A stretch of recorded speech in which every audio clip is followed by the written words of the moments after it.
I'm at, like Helen said, I'm at Wake Forest Baptist, which is in Winston-Salem, North Carolina. And we hosted our first walk last year, and it was a fantastic opportunity to bring my family, friends, colleagues, patients all together for a wonderful day. And we hosted a educational community event recently online, virtually. And it's really my honor to speak this evening about mindfulness and to do a experiential session in mindfulness. So we are going to go ahead and begin with the experiential session.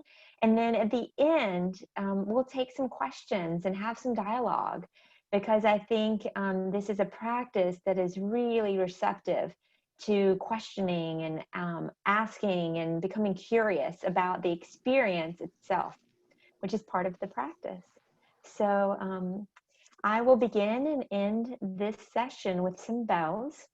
And I am excited to be a part of this evening. So let us begin.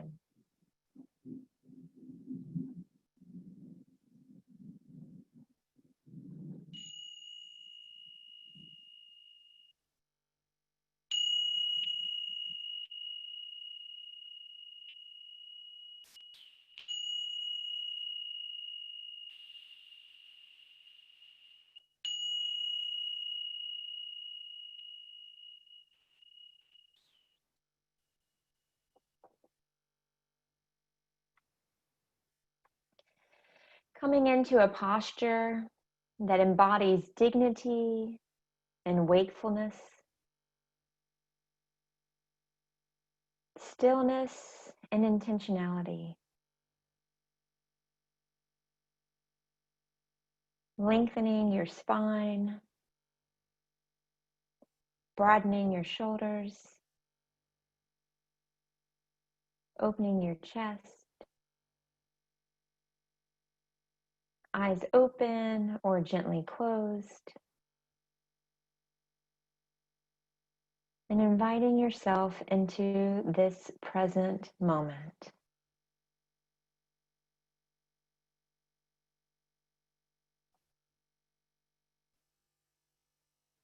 Acknowledging the gift that you have given yourself, and of taking time this evening to practice mindfulness.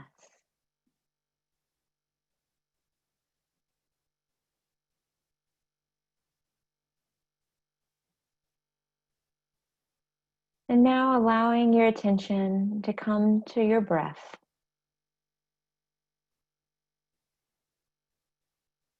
Breathing in and breathing out.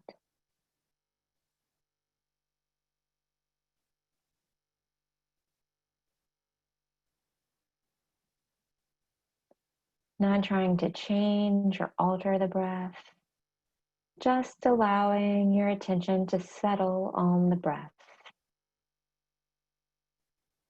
Breathing in and breathing out.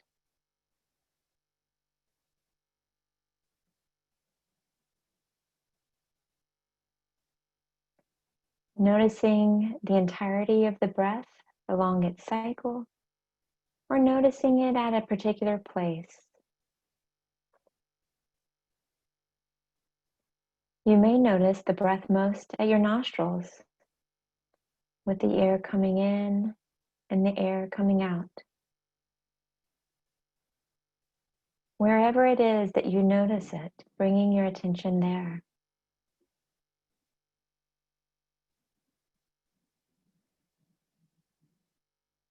You may notice the breath most with the rising and falling of your chest.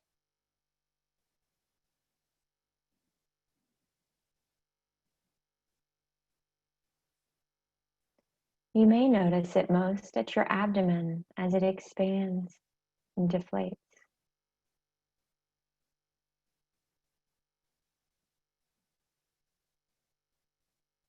Becoming curious about what you notice about the breath. Is the temperature of the air going in the nostrils different than the temperature going out?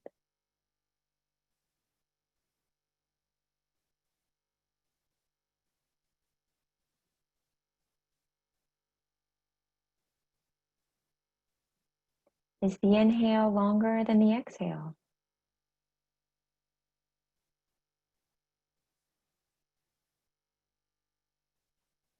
Are all the breaths the same?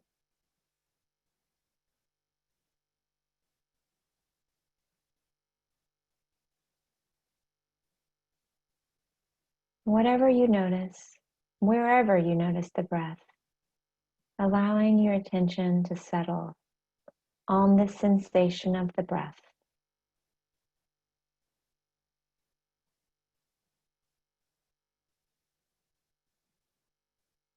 We breathe thousands of times a day. This is the opportunity to bring our attention to the breath.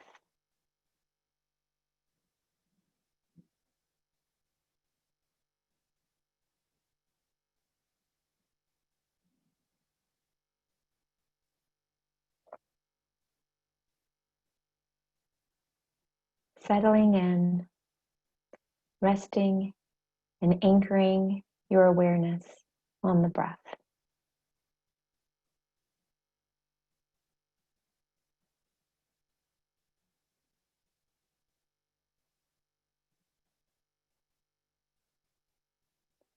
You may notice that your thoughts have become hijacked and you're no longer paying attention to the breath as thoughts, feelings, or sensations become center stage. As you notice this, allowing your attention to come back to the breath, gently, kindly, with compassion, bringing your attention back to the breath.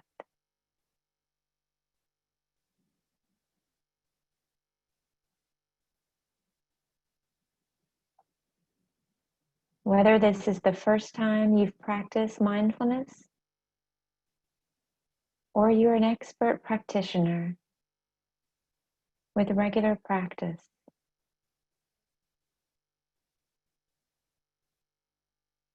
our thoughts often leave the focus of attention, and that's okay, because the practice itself is noticing when our attention leaves the breath. That's the magic moment. That's the opportunity we get to be really different. Rather than berating ourselves or becoming angry or frustrated, we get the chance to be kind to ourselves. Noticing, oh, there it is. The mind has left my focus. Noticing where it has gone. What has captivated your attention and taken it away from the breath?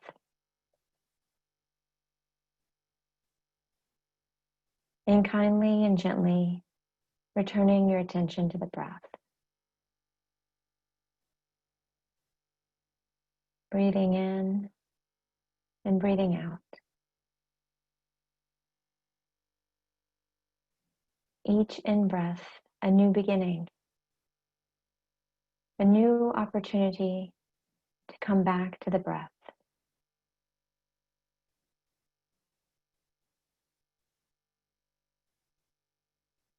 Each out-breath, of letting go or letting be. Breathing in and breathing out.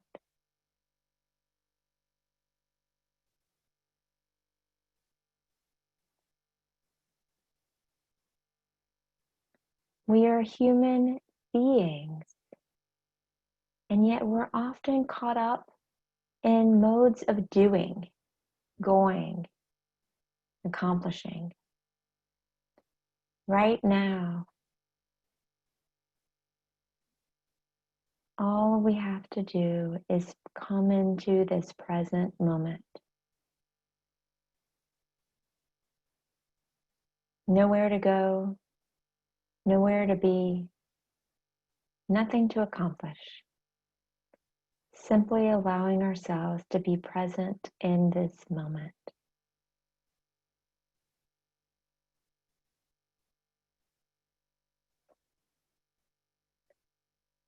We each have an innate capacity to be mindful.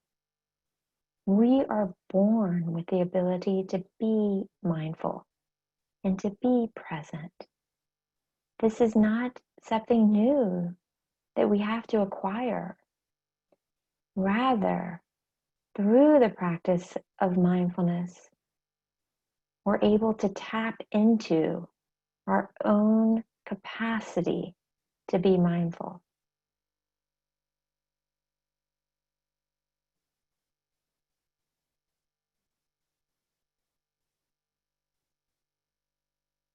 Attending to what is unfolding and attending to the life as it unfolds in front of us. Dropping down into deep embodied wakefulness. Open-hearted spaciousness.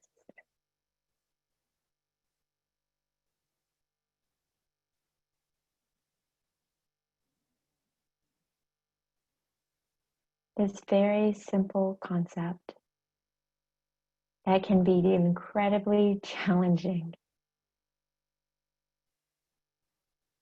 Focusing on this breath, this one breath.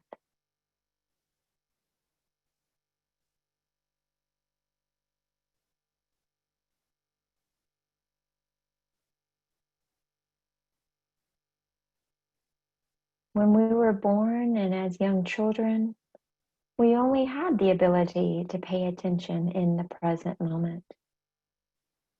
As our brains developed and as our frontal lobes expanded, we gained the capacity to think about the future and to think about the past and to let our minds wander. And those are really important. And yet, sometimes we lose sight and the connection to our present. In this moment, allowing ourselves to be fully tuned in to this present moment.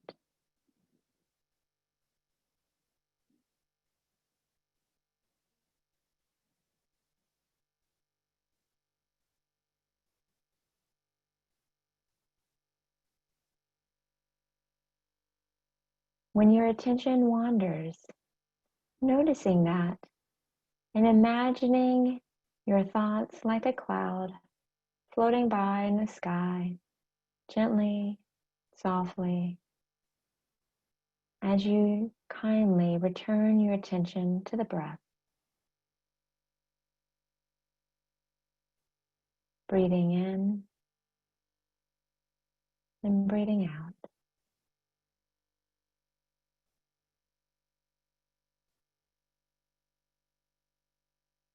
The thoughts, the feelings, the sensations are going to come.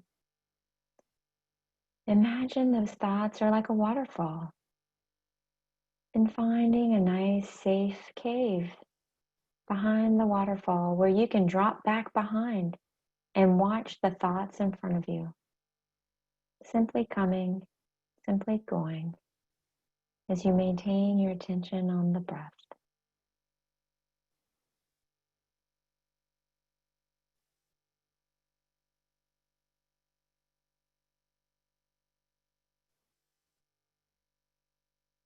Beginning again and again. Each in-breath, a new beginning. Each out-breath, a letting go and a letting be.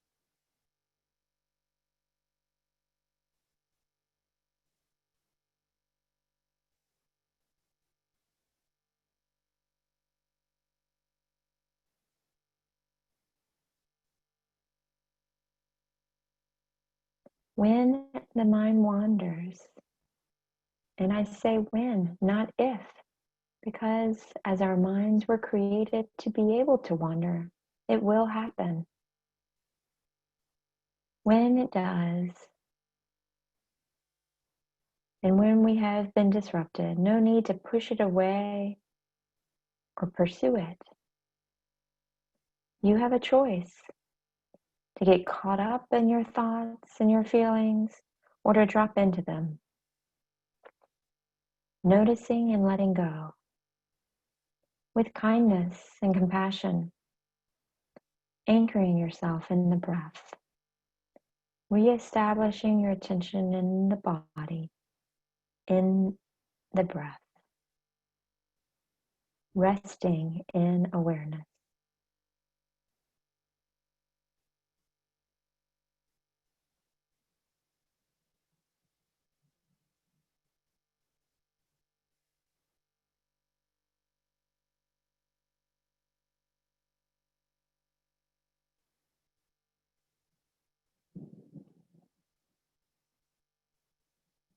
Being gentle with yourself, giving yourself permission to be with things exactly as they are.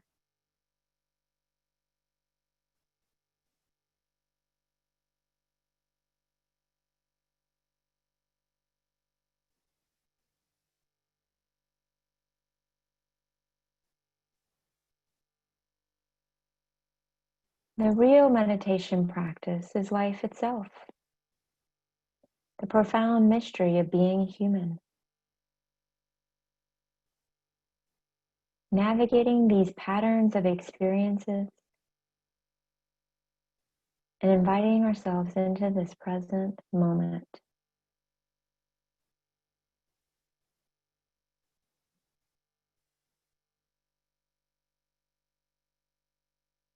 Coronavirus has impacted each of us in profound ways, in different ways. There's a sense of uncertainty, of being out of control, frustration, helplessness.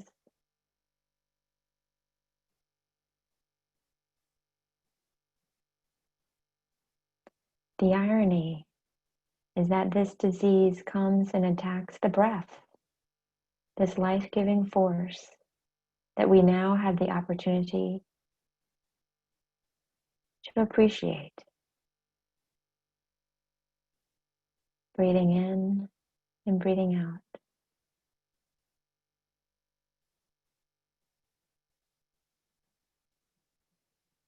Allowing yourself to turn towards. Noticing, feeling, experiencing what this time and this world that we're living in, how it has changed you. Noticing, not pushing away, not fighting, allowing yourself to feel the full presence of your experience here and now.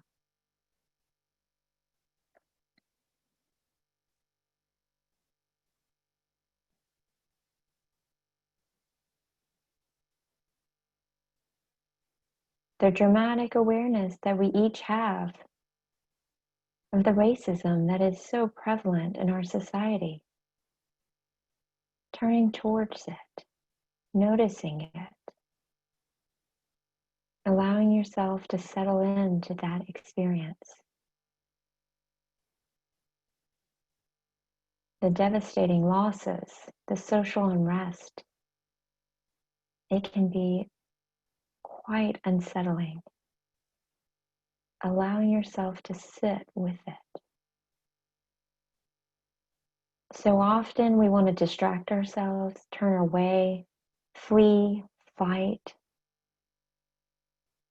Through the practice of mindfulness, we can come into this present moment and just be, being who we are right here.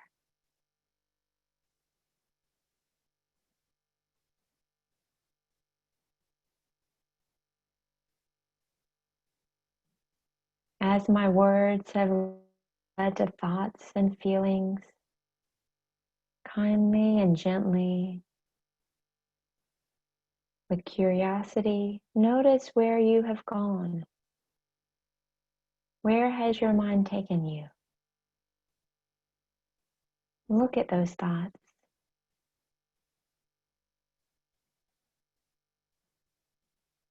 With compassion, gently bring yourself back to the breath. This breath is such a beautiful anchor that allows us to tune into our present moment experience.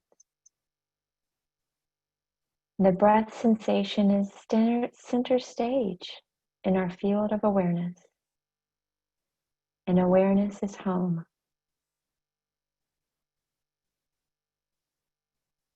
Through the breath, we can take up residence in our own awareness. This is the invitation we're offering ourselves of resting in awareness of things exactly as they are. The breath is the object of our attention. It is a conduit into our own awareness. Using this breath sensation in the body as an anchor. This awareness is available to us right here, right now. We don't need to go searching or looking. It's here with us in this present moment.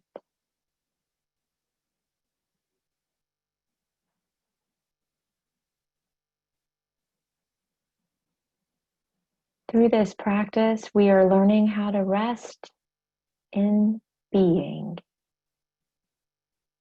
embodying the wisdom of non-doing, embodying the wisdom of non-doing.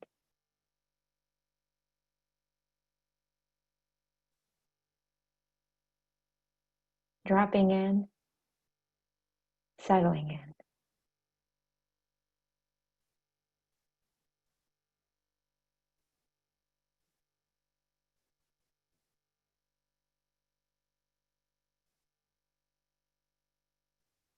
Not trying to achieve anything, rather bathing in this awareness. Not trying to become anything because we already are.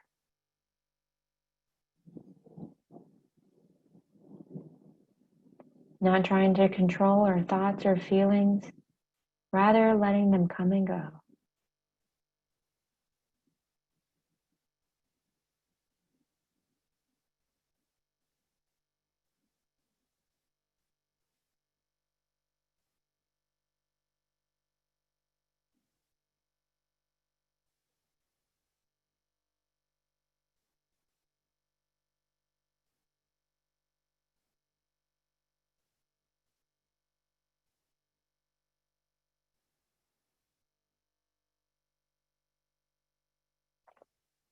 Mindfulness and heartfulness, this is not something we need to acquire. Rather, inviting it in as it arises, as it is always here for us. Continually coming back to this breath is an invitation to begin again. Every breath is a new beginning.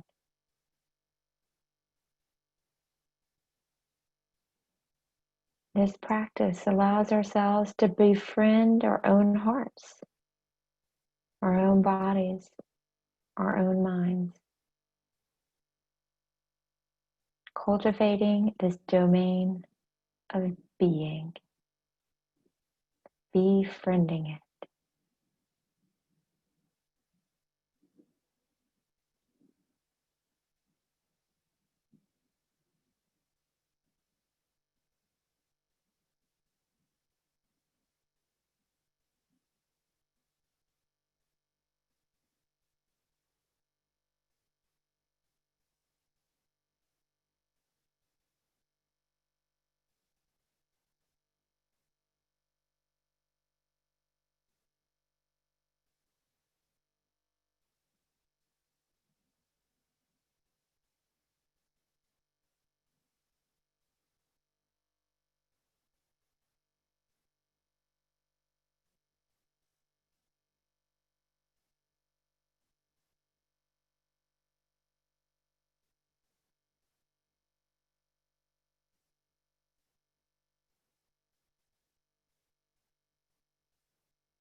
the air in our lungs is filled with oxygen and travels to the heart. If you feel comfortable, you can place your hands over your heart.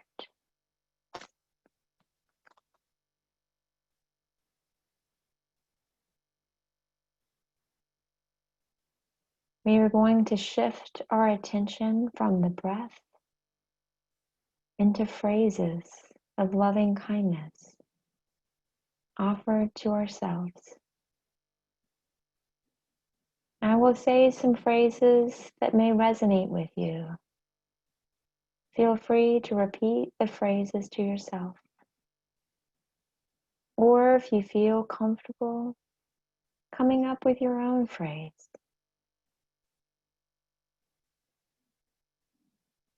May I be safe. May I be happy.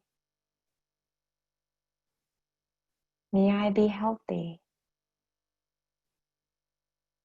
May I live with ease.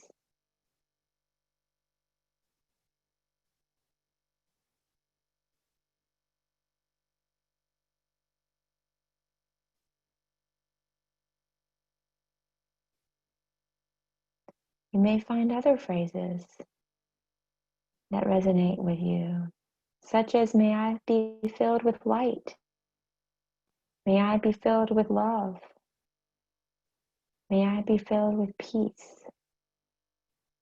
And may I be filled with happiness.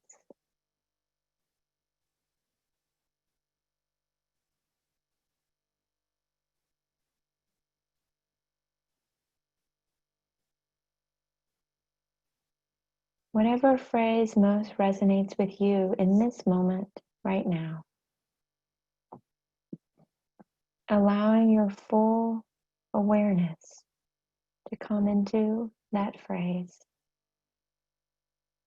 And like your heart that pumps your blood through to all ends of your body, allowing the full energy of your awareness into that phrase, sending it to all parts of your body.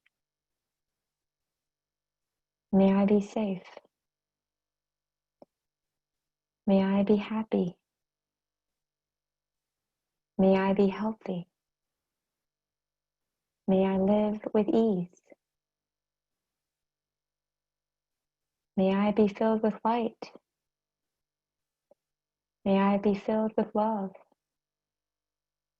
May I be filled with peace.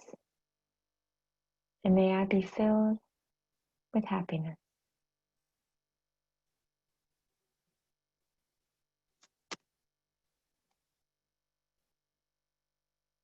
Finding a space and rhythm that is pleasing to you for the repetition of the phrases.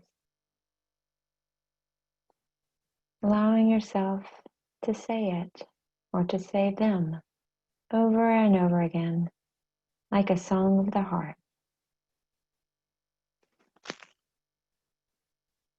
With all of your attention gathered behind the one phrase, that one phrase that you choose in that moment and in this moment.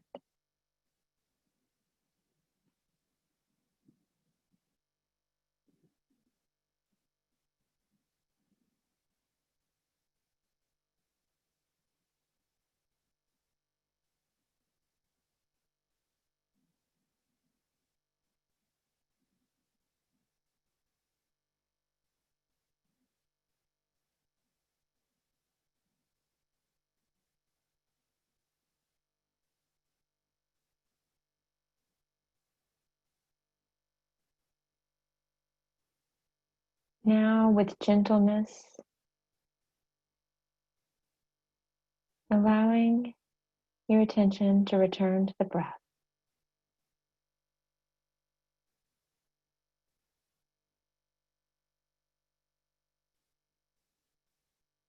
Breathing in and breathing out.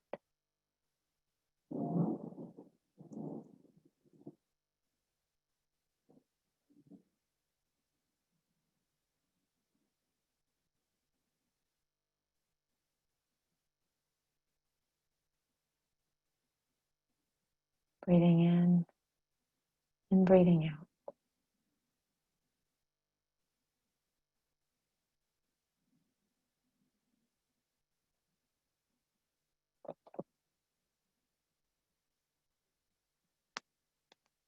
This practice cultivates parts of ourselves that we're usually too busy to notice.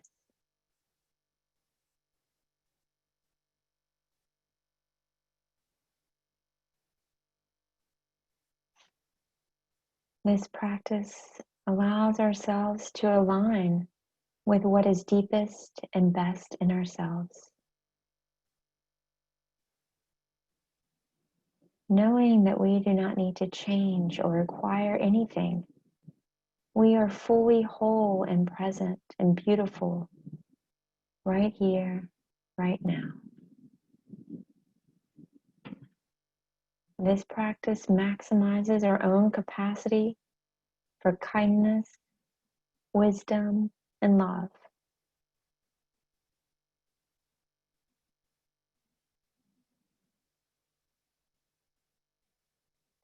The only moment any of us has is this present moment. In this present moment, we are all connected together through this experience and through this moment.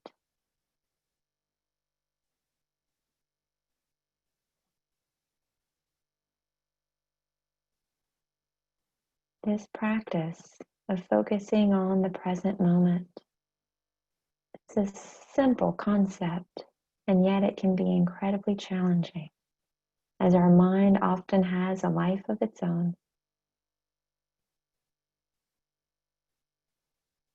By bringing our attention to the breath, we're able to connect with our wholeness, our oneness, and our being. Resting in awareness,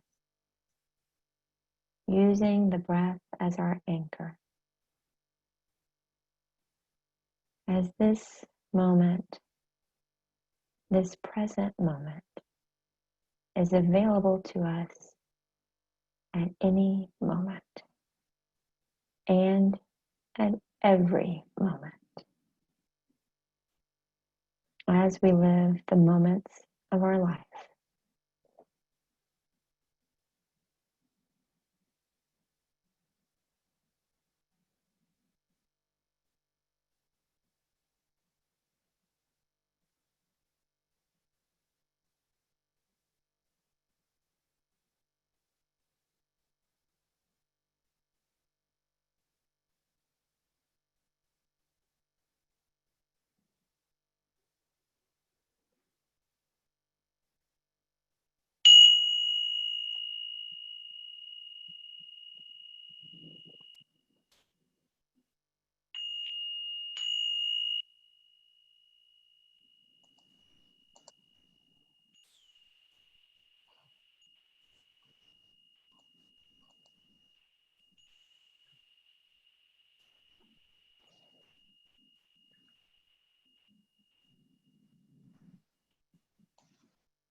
Thank you, Dr. Wells. That was such a restorative session.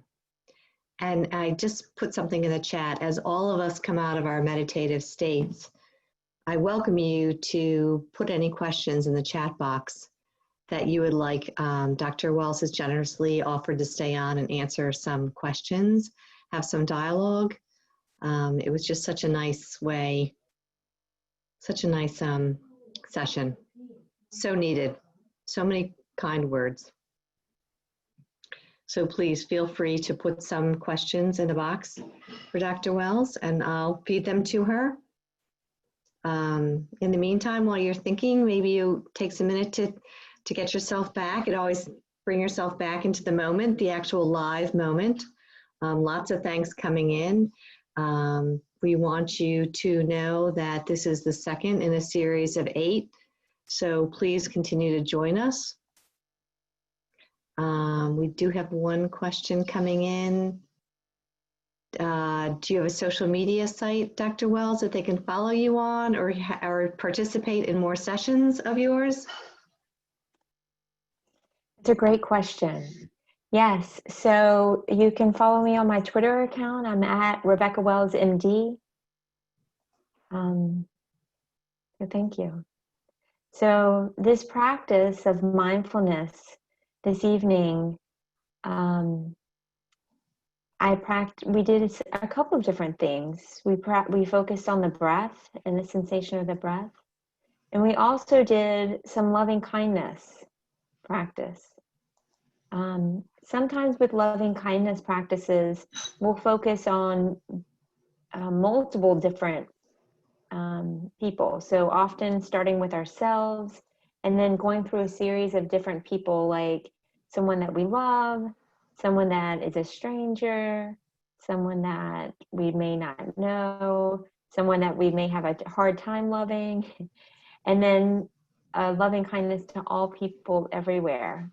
And I have noticed, especially during this time with so much going on, that offering ourselves loving kindness is really important. Because we've each been challenged in new ways and in different ways, and yet in in the same ways for all of us. And taking the time to noticing, acknowledging, and giving ourselves the gift of appreciation for what we're living through right now. It's really important because it is really, really hard. You're right. That's a really great point to self-care. The question's coming in, how do you take care of yourself after treating people who live in pain? Yeah, that's a great question. There's many layers to that. So one layer for myself, I acknowledge when I'm caring for my patients with pain, it's very important that I acknowledge the pain that people are feeling, and give the gift of the person that I'm with, of it, that acknowledgement, that awareness. I often, as much as I'd like to say, I know what you're going through, or I really often don't. And the first thing that for me and being able to care for patients who are in pain and communicate on a regular basis and experience that is to be there when I'm with them, but not take it on as my pain, because if I took on everyone's pain all day, every day, I would not be able to continue practicing and caring for people. So it's something I've really spent, about 10 years, the last 10 years of my life have been dedicated to caring for people with headaches. And so that's the first thing that I do, is acknowledge the pain that I feel myself when I'm in caring for patients, and the awareness that for me to keep doing it, I want to acknowledge that and appreciate that and feel it when I'm with them, but not continuing to carry it to the next patient and to my family and to my friends. In terms of my own practices, I think one of the things that I have found beautiful is an exploration. Sort of what I love about the practice of mindfulness is this attitude of curiosity. So I explore what are the practices that most nourish me. I find exercise to be very important for my mental and physical well-being. And that exercise can be different. So some days I like to do spinning classes I have an indoor spin bike that has come in very handy during the pandemic. Some days I like to do weight training, when I feel physically stronger, I often feel emotionally stronger. Some days I need yoga, like relaxation. I have found the practice of mindfulness to be very important for my own well-being. I find that I am often in the mode of doing, and this idea of accomplishing and striving, and this idea that being is enough. is very powerful for me. And learning to turn towards what I'm feeling and thinking and not fight it or turn away from it is very important. So, and it's an exploration. Recently, I was doing some artwork and realized, oh, maybe I should start doing some artwork or take an art class. Right now, you can take art classes online. I thought, oh, this might be something that would nourish me. So what I'm telling you is that it's not a fixed thing that, oh, I figured it out, for the rest of my life. I also know that there are things that I've discovered that are very important and helpful that I have to really make a priority for and time for. That's, I think you gave some really valuable opinions and advice on so many levels that I picked up on, to be present with other people, but don't necessarily take on and carry it with you forever, but be present in the moment. And then your self-care is really based on nourishing, and it's very diverse. It's different based on how you feel. I feel like that's good advice for our community, to know that some days you feel like you can conquer the world, and that's a day when you want to do something that speaks to you in that method. Other days it's just enough to be present and acknowledge that you can't conquer the world, and that's okay too, and to try new things. And that's really resonated with me. So thank you. I think a good question came in that said, how often do you recommend doing this type of practice, which I'm assuming is more of the slowing down, the meditation piece. Yeah. What's your recommendation? Yeah, so this is a great question. And there's multiple layers to this question. So the first is what is the data show? Like, in terms of what's most beneficial, what do we know? The dose that's needed for benefit is something that we need more research to fully understand. There are some studies that show 4 days of 20 minutes of practicing mindfulness can have meaningful improvements in the way we respond to pain. So, a very small dose can have a big impact. Now, my experience for myself is that the more that I'm able to incorporate a practice of mindfulness meditation. So what I want to differentiate mindfulness meditation, the practice, from being mindful. So the practice of mindfulness meditation is an experiential process that we just practice, where there's a set aside time that we dedicate and devote. I find, and what is sort of taught through this practice, is that through the practice of mindfulness meditation, we're able to then incorporate being more mindful into our daily lives. This is not something that, you may notice that some people naturally are just more mindful than other people. We all have a variable level of our baseline mindfulness. And I find for myself that my day-to-day functioning mindfulness is higher when I'm practicing on a regular basis. Now, what does that mean? What does practicing on a regular basis mean? So, some people may argue, once a day and then the question is the frequency, it's also the duration. From the studies that we've done so far, we've seen an effect with 20 minutes. A difference between people who practice more than 20 minutes compared to less than 20 minutes. We typically, in a lot of the classes that we teach, recommend 30 to 45 minutes a day. Some people may find 10 or 15-minute sessions to be helpful. I notice also it's very important to recognize that the practice of mindfulness, it's not fixed. And sometimes you need to shift into what type of practice you're practicing. For example, when I had my children, there was no way after giving birth I was going to be able to sit and practice, because every time I tried, I just fell right asleep. So I shifted into this practice of loving kindness when I was feeding my children. because that was happening multiple times a day. And I allowed myself to shift into the construct of mindfulness, and focusing on my breath, to the loving kindness practice, which of course for me at the time was beautiful in helping me build the bond with my children. And so what I'm saying is that there's not a fixed, we don't know. I can't say with certainty, if you do this, you're going to have these outcomes. And that's another aspect of the humor of practicing mindfulness, is that, and even the research that I do research in mindfulness. The irony is that one of the goals of practicing is coming to it without expectations, without a sense of needing to accomplish anything. So it's our accomplishing selves that want to say, okay, if I do this, I'm going to get this outcome.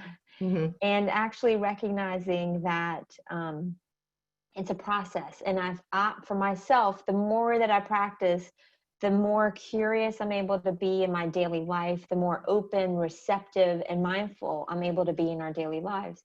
And so I think there's a real sweet spot for what you're able to do in your life, because I think that how you're able to fit it into your life is more important than what's the right dose that's needed. That's an amazing insight. It can't be a prescription. You can't say, if you do this, you'll get that. And that's what we're getting used to. We set goals. You think, if I do this, I can get that. And mindfulness and meditation don't necessarily fall into that same category. That's very valuable insight. So I think we have gone over our time limit, and it's just been so valuable. I feel like we could talk for hours and get more really valuable, insightful words of wisdom from you, Dr. Wells. I'm sure people wish they could talk to you, have you on speed dial to say, is this the right thing? Should I be doing that? I think those are all really valuable, and lots of valuable information that you've given our community. So food for thought for me as well. I really like the distinction between being mindful versus meditation, and the importance to both of them. So we have so many nice people saying thank you. We're so glad you were with us tonight, Dr. Wells. We can't thank you enough, being renowned in the field. And to all of you that joined us, thank you. Please continue. Our series has just begun. So you mentioned art, which I love. We have art therapy, I think next week one day. We'll have other mindfulness sessions and some other movement sessions. So this is why we implemented this, and thanks to our sponsor, Amgen and Novartis, we would not have been able to make this session, this series possible without them. So please continue, all of you, to come on board and join us. And again, Dr. Wells, I can't thank you enough. You're welcome. It's been an honor to be a part of all of you, part of this community this evening. Thank you. Yeah.